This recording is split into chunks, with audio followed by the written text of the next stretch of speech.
Welcome to Samba Samba. Enjoy the video. You begin by signing in so your notes sync across devices. Once signed in, create a new notebook and pick OneDrive to ensure continuous backup.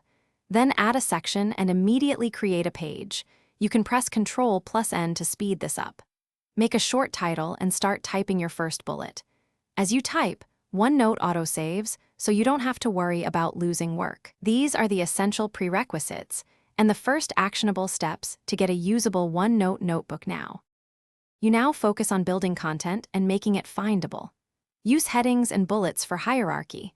Apply tags like to do or important to prioritize items. Insert images, audio clips, or attach files by dragging them onto the page, and use tables for structured data. Create links between pages or subpages to map related ideas and rely on OneNote search to pull up keywords quickly. Once formatted, your notes become both readable and actionable, which speeds. You wrap up by organizing and sharing what you built. Move sections, create section groups, and reorder pages so the flow matches how you work. Export pages to PDF when you need a fixed copy. Share the whole notebook or a single page with specific permissions so collaborators can edit or only view. If something goes wrong, force a sync, check OneDrive storage limits, or restore a previous page using version history. That troubleshooting tip will get you back on track fast. Thanks for watching. Consider subscribing if we helped you.